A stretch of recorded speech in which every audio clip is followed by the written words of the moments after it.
Hello, good morning. আজ দেখো কর্তামশাইয়ের একটা ভিডিও ক্লিপ তোমাদের সঙ্গে শেয়ার করলাম। ইনি হচ্ছেন কর্তামশাই আমার, যিনি সর্বগুণ সম্পন্ন। দেখতেই পাচ্ছ, ইনি পারে না এমন কোনো কাজ নেই, সব কিছুই পারে। জুতো সেলাই থেকে চণ্ডীপাঠ পর্যন্ত সব কাজটাই করতে পারে। আমার কাছে মনে হয় ইনি হচ্ছে বেস্ট ফাদার, বেস্ট হাজব্যান্ড আর একজন বেস্ট ফ্রেন্ড। এরকম একটা হাজব্যান্ড হয়তো সব মেয়েরই ইচ্ছা থাকে যে পাওয়ার। আর আমি খুব নিজেকে ভাগ্যশালী মনে করি যে এরকম একটা আমি কাউকে জীবনসাথী হিসেবে পেয়েছি। তো দেখো, রান্নাঘর থেকে যেহেতু ছুটি ছিল, তাই ভাবলাম ছাদে বেশ কিছুটা কাজ বাকি রয়েছে, সেগুলো করে নিই। তো আগের দিন তোমাদের দেখিয়েছিলাম যে আগে মাটি রেডি করে কিছু বীজ ছিটিয়েছিলাম। চলো আজ দেখাই কী কী গাছ লাগালাম। তো এখানের এই গাছটা দেখছো, এখান থেকে আমি দুবার আনারস পেয়েছি। এই ড্রামটাতে কিছু ধনে ছিটেছিলাম, এটাতে শশার বীজ। দেখো এখানে কিছু বেগুন চারা আর ধনে পাতা হচ্ছে, আর এটা একটা কুঁদরি গাছ যেটা লাগিয়েছিলাম।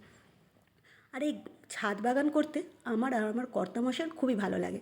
আর আমার মনে হয় আমার বাবা যেহেতু বাগান করতে, পাখি পুষতে খুবই ভালোবাসে, তো এই জিনিসগুলো হয়তো বাবার থেকেই পাওয়া।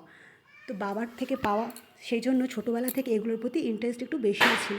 বাবাকে দেখতাম কীভাবে মাটি তৈরি করতো, কীভাবে অর্গানিক যেগুলো ফার্টিলাইজার থাকে সেগুলো তৈরি করতো, সেগুলোই দেখতে দেখতে হয়তো শিখে গেছি। তাই আমিও যখন সময় পাই এই ছাদে, ছোট্ট একটা ছাদে কিছু কিছু গাছ লাগানোর চেষ্টা করি। তোমরাও ট্রাই করে দেখো, অবশ্যই তোমরাও ভালো গাছ করতে